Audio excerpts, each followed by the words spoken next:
जिंदगी में अगर सफल होना है तो डर और चिंता को मन से निकालना होगा।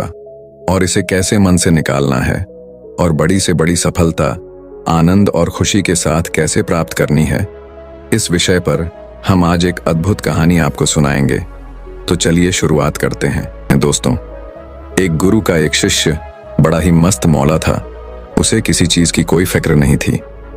उसका जब मन करता वो उठता, खाता, पीता और सो जाता। उसके जीवन में कोई लक्ष्य नहीं था। वो बस अपने जीवन को मस्त मौला की तरह जिया करता। लेकिन वहीं पर उन गुरु के बाकी शिष्य अपने जीवन को गंभीरता से लेते थे। वो अपने जीवन में एक लक्ष्य निर्धारित करके आगे की ओर बढ़ रहे थे। वह सभी अपने सभी कामों को नियमानुसार करते, सही समय पर करते और वह सभी देखते ही देखते आगे बढ़ रहे थे, अपने जीवन में उन्नति कर रहे थे। वह मस्त मौला शिष्य जब उन आश्रम के बाकी शिष्यों को देखता तो वो उन पर हंसा करता। वह मन ही मन सोचता कि इनका जीवन भी कितना बेरंग है। ये सुबह उठते हैं, अपना कार्य करते हैं, गुरु से उपदेश ग्रहण करते हैं, शिक्षा ग्रहण करते हैं। उसके बाद यह सभी भिक्षा मांगने के लिए निकल पड़ते हैं। और जब शाम को यह भिक्षा मांग कर वापस लौटते हैं तो फिर भोजन बनाते हैं, भोजन ग्रहण करते हैं और सभी सो जाते हैं। भला यह भी कोई जीवन है? ऐसा जीवन जीकर क्या फायदा? यह हर रोज एक ही काम करते हैं और इनके जीवन में कोई रस नहीं रह गया। ये सब वो मन ही मन सोचकर बहुत खुश हुआ करता। वह अपने आप को सर्वश्रेष्ठ माना करता। लेकिन देखते ही देखते समय बीतता गया और समय के साथ साथ आश्रम के वो बाकी शिष्य धीरे धीरे आगे बढ़ते चले गए। लेकिन वह मस्त मौला शिष्य अब तक वही का वही पड़ा था। आश्रम के वे सभी शिष्य एक एक करके सफल होते चले गए और वह मस्त मौला शिष्य यह सब देखकर मन ही मन बहुत जलने लगा था। उसके मन में ईर्ष्या उत्पन्न होने लगी थी। एक दिन की बात है, उन गुरु ने अपने एक शिष्य को एक कार्य सौंपा जो बहुत जिम्मेदारी का था। यह बात जब उस मस्त मौला शिष्य को पता चली तो वह क्रोधित हो उठा। उसने सोचा कि मैं इनसे पहले से यहां पर हूं, लेकिन अब तक गुरु ने मुझे कोई भी ऐसा जिम्मेदारी का काम नहीं दिया। लेकिन इन्हें देखो, इन्हें आए अभी कुछ ही वर्ष बीते हैं और इन पर गुरु यकीन करते हैं और इन्हें उन्होंने जिम्मेदारी का काम भी सौंप दिया। इस बात से उसके मन को बहुत ठेस पहुंची। वह तुरंत ही अपने गुरु के पास पहुंचा। उन्हें प्रणाम करके वह उनसे कहता है गुरुर, मैं इन सबसे पहले से यहां पर हूं, लेकिन फिर भी आपने मुझे आज तक कोई जिम्मेदारी वाला काम नहीं दिया। लेकिन इन्हें देखिए, जिन्हें आए हुए अभी केवल कुछ वर्ष ही बीते हैं। आप उन पर भरोसा करते हैं, उन्हें जिम्मेदारी वाला काम दे रहे हैं। क्या मैं इस लायक नहीं कि आप मुझे कोई जिम्मेदारी वाला काम सौंप सके? इस पर वह गुरु मुस्कुराने लगे और उस मस्त मौला शिष्य कहते हैं, भंते, जब से तुम यहां पर आए हो तुमने कभी कोई कार्य किया है? तुम हमेशा मस्त रहते हो। तुम्हें ना तो किसी कार्य की फिक्र है और ना ही तुम्हें भिक्षा मांगना अच्छा लगता है, और तो और ना ही तुम उपदेश सुनने आते हो। तुम तो केवल यहां पर पड़े रहते हो। तुम्हारा जब मन करता है तुम उठते हो, खाते हो, पीते हो, सो जाते हो और उसके बाद पूरा दिन न जाने तुम कहां पर रहते हो। इसी प्रकार तुम्हारा अब तक का पूरा समय बीत चुका है। लेकिन अब तक इस पूरे समय में तुमने क्या किया? क्या इन वर्षों में तुमने कोई एक ऐसा कार्य किया है जिस पर मैं गर्व कर सकूं? तुम्हारे जीवन में कोई अनुशासन नहीं है। तुम जैसा चाहते हो वैसा ही करते हो। तुम्हारे कोई भी कार्य समय पर पूरे नहीं हो पाते क्योंकि तुम उन्हें पूरा करना ही नहीं चाहते। जबकि इस आश्रम के बाकी शिष्य मेरी बातों पर अमल करते हैं, उन बातों को अपने जीवन में उतारते हैं। वह अपने सभी कार्य समय पर पूरा करते हैं और तो और वह अपने दिन के सभी कार्य नियमानुसार ही करते हैं। अपने गुरु की ये सारी बातें सुनकर वह मस्त मौला शिष्य कुछ देर के लिए चुप हो जाता है और फिर अपने गुरु से कहता है गुरुदेव, तो मैं क्या करूं? मैं अपने जीवन को कैदियों की तरह नहीं बिताना चाहता। अनुशासित होकर मैं अपने आप को बांधना नहीं चाहता।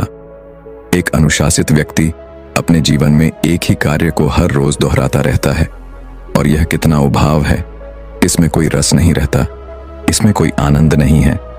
फिर ऐसा जीवन जीकर क्या फायदा?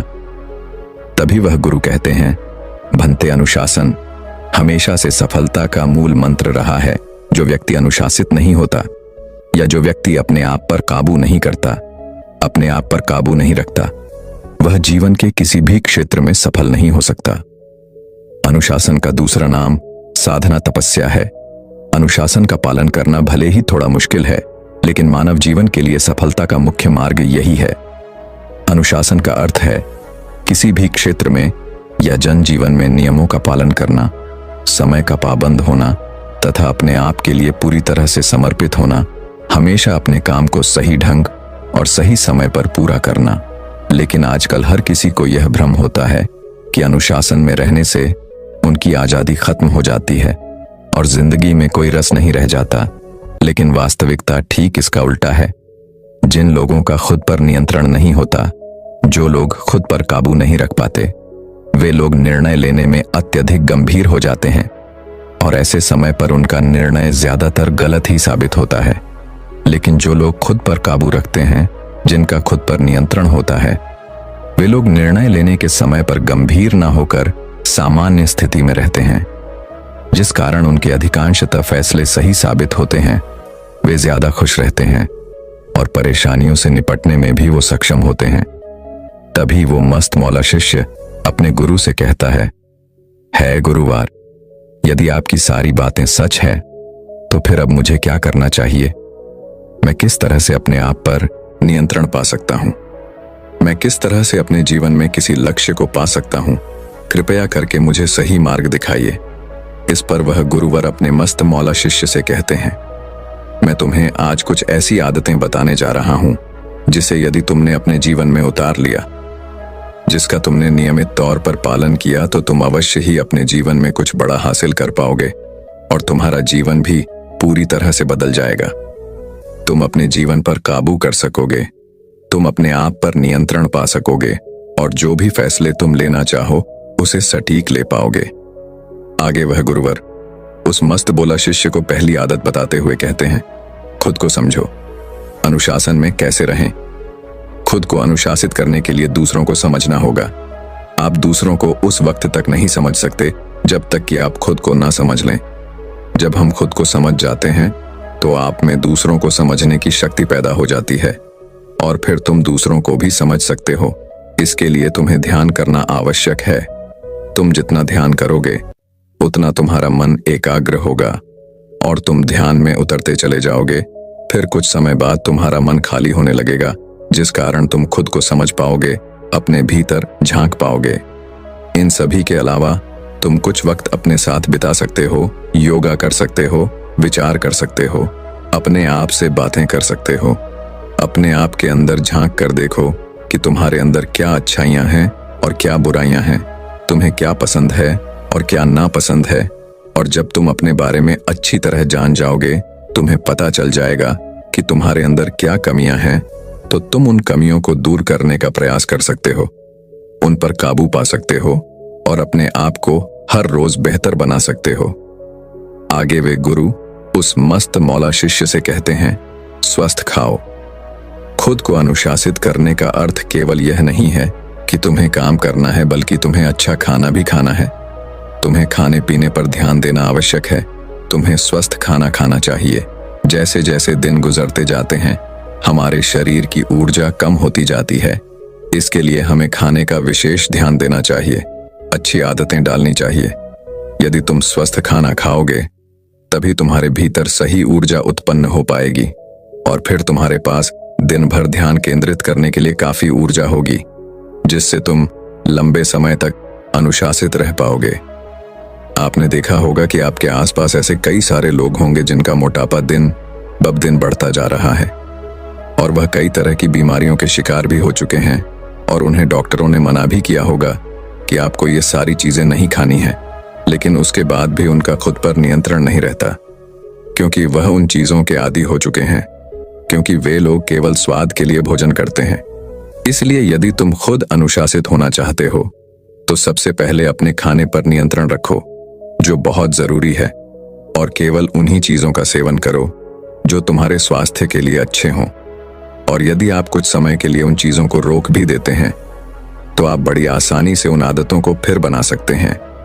और जब तुम अच्छा खाओगे तो तुम्हारा मन स्वस्थ होगा, तुम्हारा मस्तिष्क स्वस्थ होगा तुम्हारे मन और मस्तिष्क में स्वस्थ विचार उत्पन्न होंगे, अच्छे विचार उत्पन्न होंगे, अच्छी सोच होगी और तुम्हारा स्वास्थ्य भी अच्छा होगा। उसके बाद तुम सही तरीके से काम भी कर पाओगे।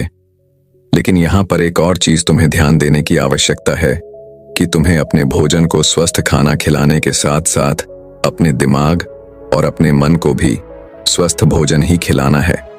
जैसे कि हम आजकल कई सारी ऐसी चीजें देखते हैं जिसका हमारे शरीर पर, हमारे मन पर, हमारे मस्तिष्क पर बुरा असर पड़ता है, जिसका हमारे जीवन से कोई लेना देना नहीं होता।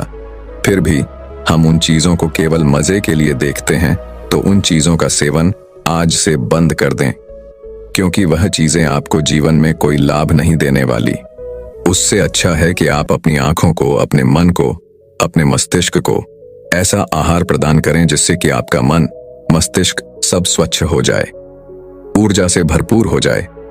जैसे यदि आपके जीवन में आपका कोई लक्ष्य है तो आप उस लक्ष्य से जुड़ी हर जानकारी इकट्ठा कर सकते हैं। उस लक्ष्य तक पहुंचने के लिए आपको किन किन चीजों की आवश्यकता है, किन जानकारों की आवश्यकता है, उन्हें एकत्रित करना सीखिए। अपने लक्ष्य पर नियमित तौर पर काम करना सीखिए। नए नए लोगों से मिलिए जो आपके लक्ष्य से जुड़े हुए हैं, उनसे जानकारी लीजिए, ना कि केवल मजे के लिए चीजें देखें, सुने और समझें। इससे आपका ध्यान भी खराब होगा और आपका समय भी नष्ट होगा और आपको कोई लाभ नहीं मिलेगा। इसलिए ना केवल अपने शरीर को स्वस्थ भोजन दें, बल्कि अपने मन, मस्तिष्क और आंखों को भी स्वस्थ भोजन ही कराएं। आगे वह गुरु उस मस्त मौला शिष्य से कहते हैं, नियमित रूप से व्यायाम करो। खाने के साथ साथ शरीर का अनुशासन भी बहुत जरूरी है। हमारा जो दिमाग है यह हमारे नियंत्रण में नहीं रहता, जो मर्जी जो चाहे सोचता रहता है, यहां वहां भागता रहता है, हमें भटकाता रहता है। एक विचार से दूसरे विचार, दूसरे से तीसरे, तीसरे से चौथे, और ऐसे ना जाने कितने ही विचारों में ये डूबा रहता है, जिन पर हमारा कोई नियंत्रण नहीं होता। लेकिन हमारा मन और हमारा मस्तिष्क हमारे शरीर से जुड़ा हुआ है। यदि हम चाहें तो इन पर नियंत्रण पा सकते हैं, और अपने शरीर पर नियंत्रण पाना हमारे हाथों में ही है। इसलिए नियमित रूप से व्यायाम करें, योग करें, ध्यान करें, जिससे हमारे शरीर के साथ साथ हमारे मन और मस्तिष्क पर भी हमारा नियंत्रण साधने लगेगा। उसके बाद जैसा आप चाहेंगे, आपका शरीर, आपका मन, आपका मस्तिष्क आपकी ही की तरह सोचेगा, आप ही के लिए काम करेगा, क्योंकि आपका उस पर पूरा नियंत्रण होगा। आगे वह गुरुवर उस मस्त मौला शिष्य से कहते हैं, अच्छी नींद लो।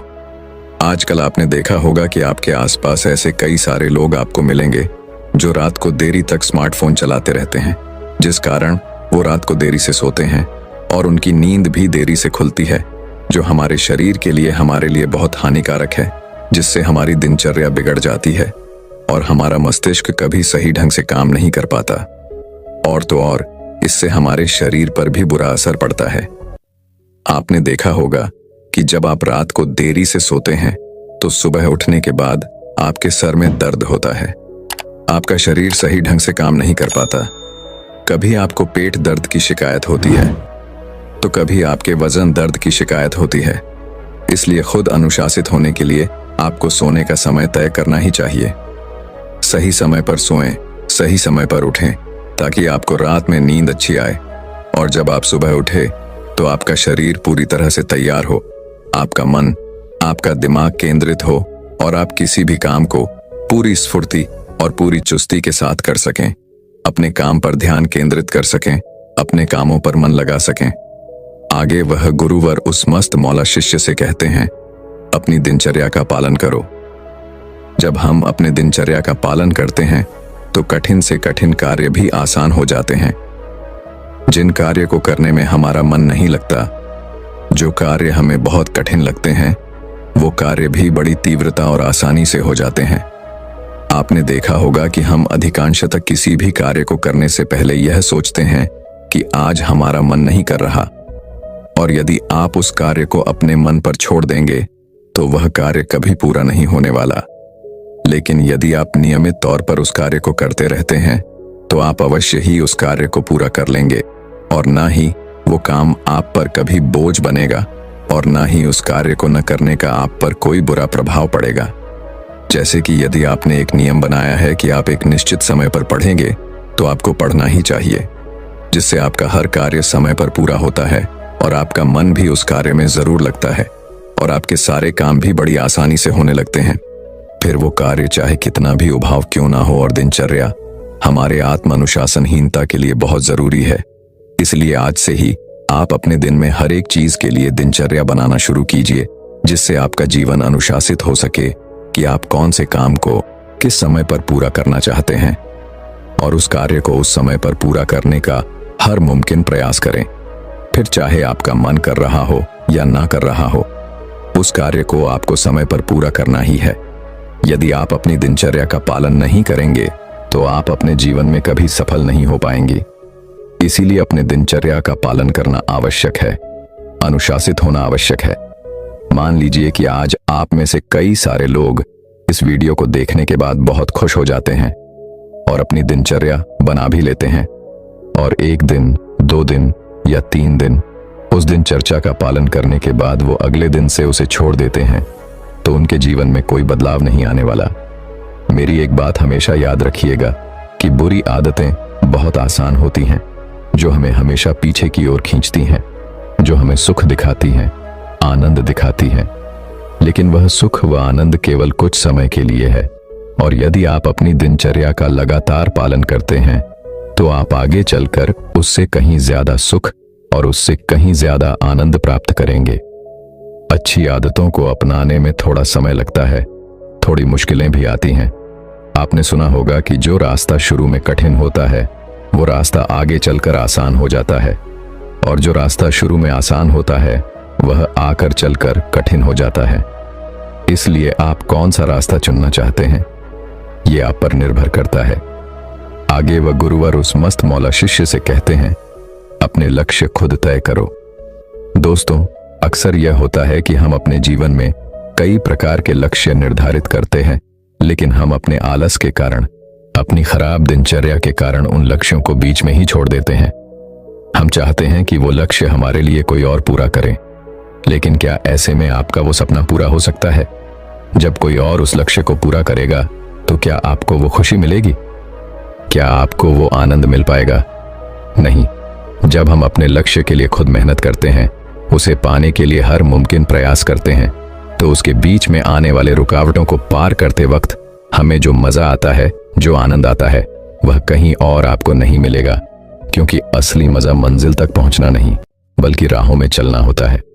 और जब भी आपको ये लगे कि आपकी मंजिल अभी बहुत दूर है, तो आप हमेशा खुद से 2 सवाल कीजिए। पहला, मैंने कल से आज अच्छा क्या किया है, और मैं अभी के अभी और अच्छा क्या कर सकता हूं। इससे आपके भीतर एक प्रेरणा जगेगी और आप और बेहतर करने की कोशिश करेंगे, और आप अपने अनुशासन को भी फिर से प्राप्त कर सकेंगे। लेकिन हम में से अधिकांश लोग बस इसी फिराक में होते हैं कि हमने जो लक्ष्य निर्धारित किया है उसमें कोई हमारा साथ दे दे, कोई हमारी मदद कर दे, ताकि हम अपने लक्ष्य तक पहुंच जाएं। लेकिन ऐसा करना बिल्कुल सही नहीं होता। आप दूसरों से जानकारी जरूर ले सकते हैं, दूसरों से मदद जरूर ले सकते हैं, लेकिन आपको अपने लक्ष्य की ओर खुद ही बढ़ना चाहिए। रास्ते में आने वाली सभी रुकावटों का सामना आपको खुद ही करना चाहिए। तभी आपको वह खुशी मिलेगी, तभी आप उस आनंद का अनुभव कर पाएंगे। आगे वह गुरुवर मस्त मौला शिष्य से कहते हैं, समय का प्रबंधन करो। आप लोगों ने देखा होगा कि हमारे पास दिन भर में कई सारे कार्य होते हैं, लेकिन हम उन सभी कार्य को पूरा नहीं कर पाते, क्योंकि हमने सही समय पर उस कार्य को पूरा ही नहीं किया, क्योंकि हम केवल एक ही कार्य में जुटे रहे और उसी कार्य को हमने अपना पूरा समय दे दिया। आप सारे कार्य तो पूरा करना चाहते थे, लेकिन आप सभी कार्य को पूरा नहीं कर पाए, और ऐसा इसलिए हुआ क्योंकि आपने समय का प्रबंधन नहीं किया है। समय का प्रबंधन हमें अच्छी तरह से करना चाहिए। जैसे कि जो भी जरूरी काम है उसे सबसे पहले कीजिए, भले ही वो काम कितना भी मुश्किल क्यों ना हो, उस काम को सबसे पहले पूरा कीजिए। उसके बाद बाकी के जो आसान काम बचे हुए हैं आप उन्हें पूरा कर सकते हैं, या फिर आप चाहें तो उसे अपने निचले अधिकारी को भी दे सकते हैं, क्योंकि वह काम सरल है और वह उसे आसानी से कर भी पाएगा, जिससे आपका समय भी बचेगा और आप कठिन से कठिन कार्य को समय पर पूरा भी कर पाएंगे। और यदि आप किसी कार्यालय में नहीं जाते तब भी आपको यही नीति अपनानी आनी चाहिए। आप सबसे पहले अपने मुश्किल कार्य को पूरा कीजिए। जब आप उस कार्य को पूरा करेंगे तो आपका आत्मविश्वास भी बढ़ेगा और आप बाकी सारे कार्य में भी मन लगा पाएंगे और आप उन चीजों को भी बड़ी तीव्रता और सरलता से पूर्ण कर पाएंगे। और बाकी के जो आसान और छोटे कार्य हैं, आप उन्हें बाद में पूरा कर सकते हैं, जिससे आप अपने दिन भर के पूरे कार्य को संपूर्ण तरीके से पूरा भी कर सकेंगे। आगे वह गुरुवर उस मस्त मौला शिष्य से कहते हैं, ध्यान भटकने से बचाओ।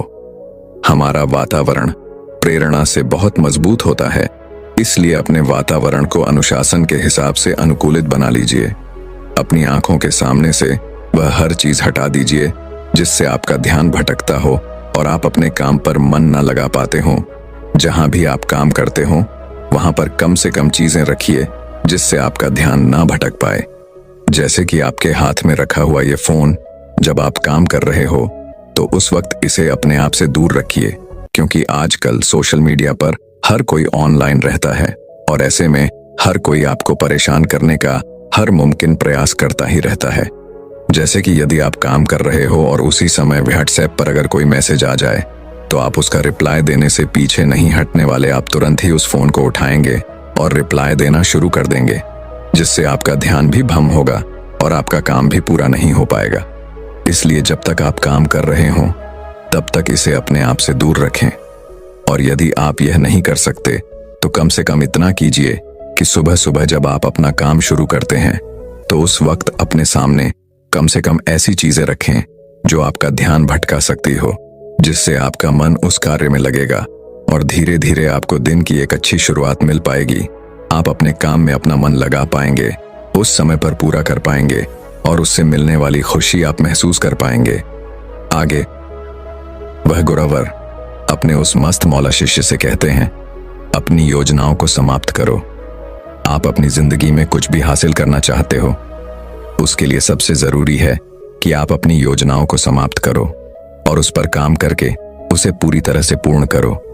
जब आप एक सही तरीके से काम करते हैं तो धीरे धीरे अंत तक आप दूसरों से बेहतर हो जाते हैं और आप अपने कामों को पूरा करने में सक्षम भी हो जाते हैं। इसलिए अपनी योजनाओं पर ध्यान दें, उन्हें पूरा करने का हर मुमकिन प्रयास करें, क्योंकि यदि आप अपने जीवन में कुछ बड़ा हासिल करना चाहते हैं तो आपको अपनी योजनाओं पर तो ध्यान देना ही होगा और उन्हें पूरा करना ही होगा। इतना कहकर वह गुरु शांत हो गए। अब शिष्य भी यह समझ चुका था कि वो अपने जीवन में क्या गलतियां कर रहा है और उसे अपने जीवन में किन चीजों को सुधारना चाहिए। उसने तुरंत ही अपने गुरु को प्रणाम किया और वहां से वह वापस आश्रम की ओर लौट गया। अब वह रोज ध्यान किया करता था, अपने सभी कार्यों को नियमित तौर पर पूरा किया करता था, जिससे उसका मन एकाग्र होने लगा था। वह उपदेश भी सुनने आता था और हर रोज वह भिक्षा मांगने भी जाया करता था।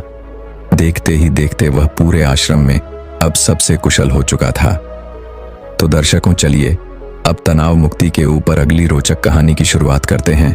दोस्तों, बार बार संकेत देने के बाद भी एक शिष्य अपने गुरु की बात टालता रहा और देखते ही देखते एक दिन शिष्य और उन गुरु की जान जाते जाते बच गई। शिष्य ने गुरु से कहा, हे गुरु, यह मेरी गलती है और मेरी ही गलती के कारण यह सब हो रहा है। आप मुझे सजा दीजिए और मुझे यह भी समझाइए कि आखिर हम कामों को क्यों टालते हैं। गुरु ने कहा, नहीं, इस बार मैं तुम्हें कुछ नहीं समझाऊंगा, बल्कि इस बार तुम खुद ही अपने मन के भीतर झांको, खुद को जानो और मुझे भी उपदेश दो कि आखिर कोई भी व्यक्ति अपने जीवन के जरूरी काम को क्यों टालता है। यह कहानी है एक गुरु और दो शिष्यों की। गुरु और शिष्य पहाड़ की तलहटियों में एक छोटी सी कुटिया में रहा करते थे। एक दिन उन गुरु ने अपने दोनों शिष्यों को अपने पास बुलाया और उनसे कहने लगे, देखो, हमारे पास जो चावल है वह बहुत जल्द खत्म होने वाले हैं और बहुत ही जल्द वर्षा का मौसम भी आने वाला है। इसलिए मैं चाहता हूं कि तुम दोनों कल ही गांव के लिए निकल पड़ो और वहां से चावल खरीद कर लाओ। दोनों शिष्यों ने गुरु की बात मान ली और वे दोनों अगली सुबह सूरज की पहली किरण के साथ ही गांव की ओर निकल पड़े।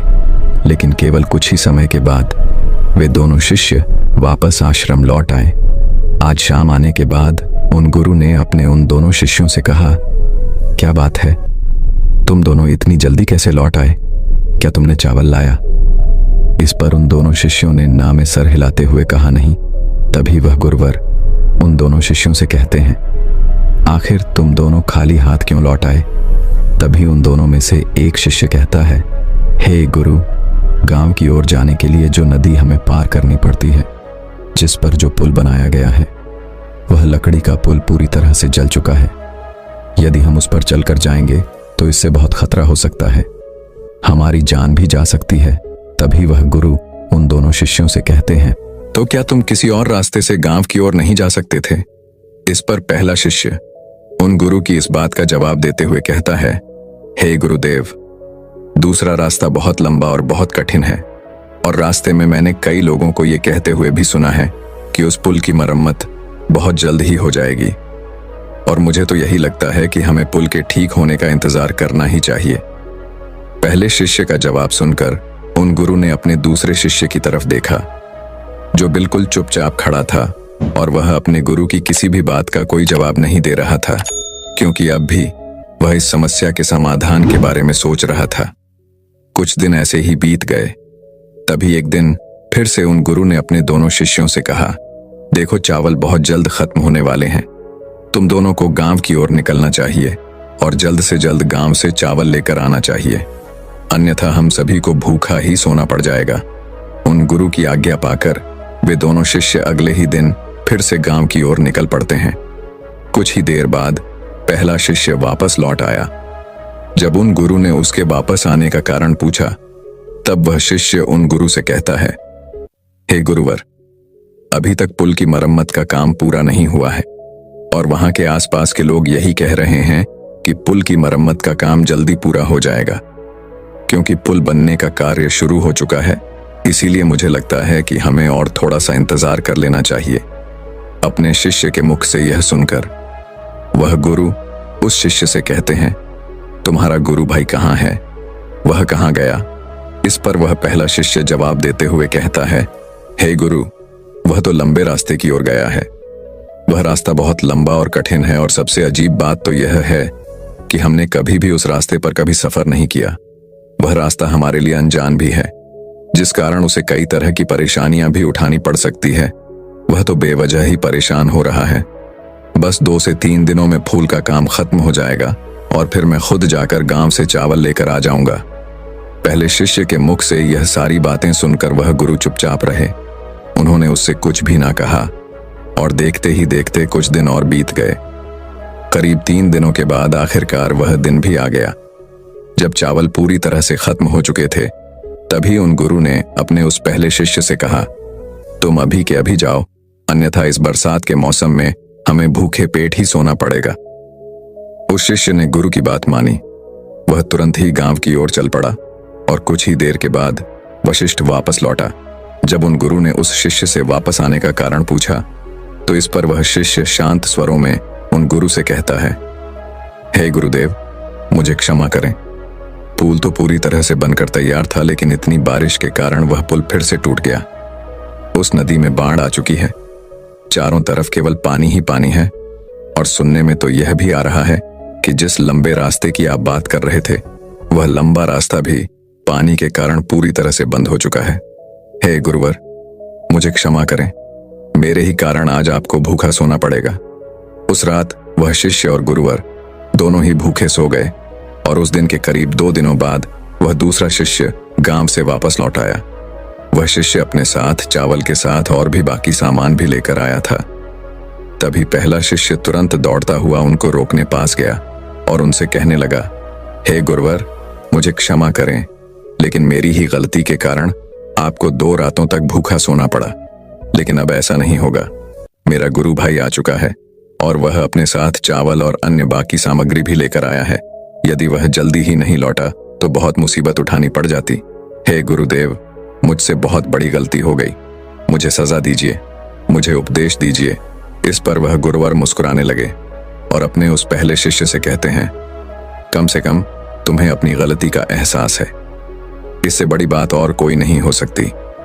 इसलिए अब तुम खुद ही अपनी गलती के बारे में सोचो, और ध्यान रहे कि इस बारे में अत्यंत गहराई से सोचना, आखिर क्यों तुम इतना जरूरी काम टालते रहे। आखिर एक इंसान का मन जरूरी कामों को क्यों टालता रहता है? और जब तुम इस प्रश्न का जवाब जान लो, तब तुम मुझे उपदेश देना। यही तुम्हारी शिक्षा और यही तुम्हारा प्रायश्चित होगा। उन गुरु के अनुसार वह पहला शिष्य उस बारे में सोचता रहा। वह पूरी रात सो नहीं पाए। पिछले 10 दिन के अंदर बीती हुई सारी घटनाएं उसकी आंखों के सामने गुजर रही थीं। वह यह नहीं समझ पा रहा था कि आखिर उसने इतना जरूरी काम क्यों टाला। यही सोचते सोचते काफी समय बीत गया और आखिरकार उसे गहरी नींद आ गई।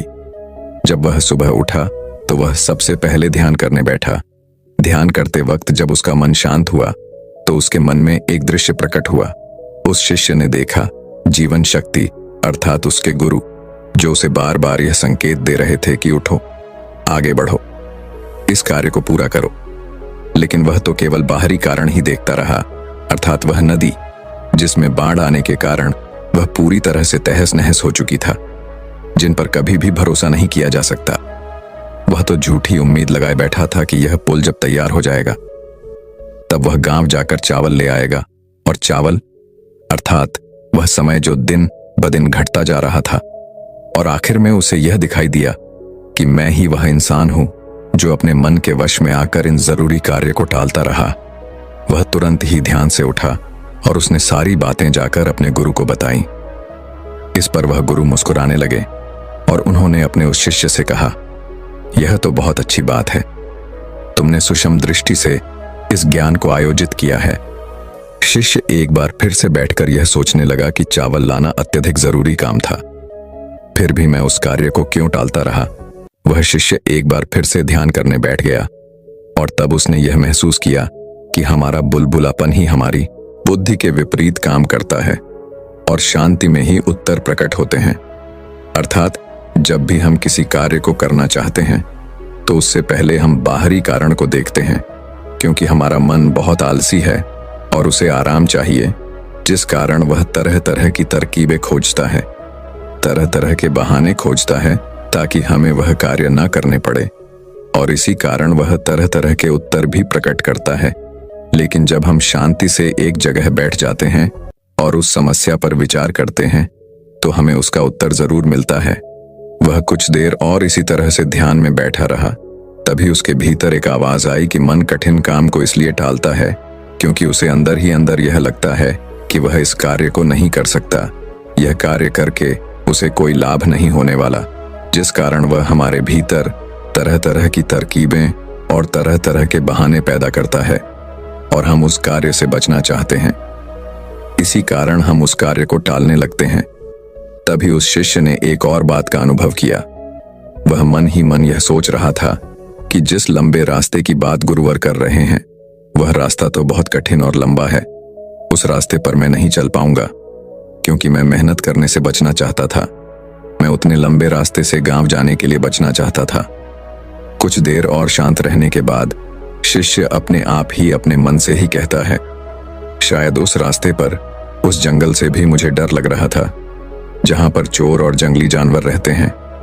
इसी कारण मेरा मन कम जोखिम वाले रास्ते को अपनाना चाहता था, अर्थात वह पुल। और इसी कारण मैं उस पुल के बनने का इंतजार भी कर रहा था। तभी उसे इस बात का एहसास हुआ कि काम टालने के पीछे जो डर होता है वह हमारे अंतर मन में ही छिपा होता है। ध्यान में और गहराई में उतरने की वजह से उसने एक और साफ साफ दिल से देखा। उस दृश्य में उसने यह देखा कि जो सबसे कम जोखिम वाला रास्ता था, अर्थात वह पुल जो सफर शुरू होने के पहले तो दिखता है, जिससे हमें यह एहसास होता है कि हम बहुत जल्द उस कार्य को कर लेंगे। यह कार्य इस पुल के द्वारा बहुत आसान हो जाएगा, लेकिन वास्तविकता में वह पुल हमारे डर का ही एक प्रतिबिंब है। इसका अर्थ यह हुआ कि हमें खुद पर ही शक है। हम खुद पर ही विश्वास नहीं कर पाते कि हम लंबे रास्ते को भी तय कर सकते हैं और अपनी मंजिल तक पहुंच सकते हैं। वास्तविकता में यदि आप इसकी गहराई तक जाएंगे तो आपको इसका एक ही जवाब मिलेगा। असल में कोई भी व्यक्ति किसी काम को नहीं टालता, बल्कि एक व्यक्ति खुद को आगे बढ़ने से रोकता है, नए सफर पर चलने से रोकता है। यदि आप भी चाहते हैं कि आप भी छोटे रास्ते से आगे बढ़ सकें, तो यह आपको आपके अनुभव और आपकी बुद्धि के कारण ही मिल पाएगा। हमारी बुद्धि और अनुभव ही वह पुल है जो हमारे सामने शॉर्टकट के रूप में प्रकट होते हैं। इतना कुछ जानने के बाद वह शिष्य बहुत प्रसन्न हुआ, लेकिन अब की बार वह अपने गुरु के पास नहीं गया, बल्कि उसने अपने आप से ही एक और सवाल किया कि आखिर इस डर के बारे में मैंने पहले क्यों नहीं सोचा। जब मैं उतने जरूरी काम को टाल रहा था, तब मैंने अपनी इस गलती का एहसास क्यों नहीं किया। तभी उसके भीतर से एक और आवाज आई, और वह यह थी कि यह तो मन के शांत होने पर ही संभव है, क्योंकि जब हमारा मन शांत नहीं होता तब हम किसी भी प्रकार के निर्णय नहीं ले पाते। जब हमारे मस्तिष्क पर कोई डर हावी होता है या परिस्थितियां हावी होती हैं, तो हम कभी भी मन को शांत नहीं रख पाते, और यही कारण है कि हम उन परिस्थितियों के सामने हार मान लेते हैं, उन डरों को अपने ऊपर हावी होने देते हैं। इसलिए हम डर का असली कारण अर्थात काम को टालने का कारण भी पहचान नहीं पाते। तभी उस शिष्य ने खुद से ही कहा, यदि मैं उस डर का कारण समझ जाता तो मैं उस दूसरे शिष्य के साथ जरूर जाता, या फिर किसी और व्यक्ति को लेकर मैं चावल की खरीदारी के लिए अवश्य जाता, लेकिन इस कार्य को कभी ना टालता। इतना कुछ जान लेने के बाद वह शिष्य अपने गुरु के पास पहुंचा और उसने अपने गुरु से कहा, हे गुरु, 2 दिनों तक शांत रहने के बाद मैंने इस प्रश्न का जवाब जान लिया है कि आखिर मेरे काम टालने के पीछे क्या कारण था। इस पर वह गुरु कहते हैं, उस शिष्य से कहते हैं, तो तुमने क्या जाना। इस पर मनुष्य कहता है, हम मनुष्य के भीतर किसी भी काम को करने से पहले मन के भीतर एक डर होता है, और उसी डर के कारण हम किसी भी कार्य को टालते हैं, और इसी कारण हम किसी भी कार्य को करने से बचना चाहते हैं। लेकिन अगर हमें अपने काम को करना है तो हमें शांत रहकर अपने मन से इस डर को निकालना होगा, तभी हम उस कार्य को आसानी से कर सकेंगे। तभी हमारे अंदर वह क्षमता और वह शक्ति भी जागृत होगी, जिससे हम बड़ी से बड़ी मंजिल भी प्राप्त कर सकते हैं। इस पर वह गुरु मुस्कुराने लगे और उस शिष्य से कहते हैं, अच्छा तो ठीक है, अब मुझे यह बताओ कि काम टालने की इस आदत से हमें मुक्ति कैसे मिलेगी।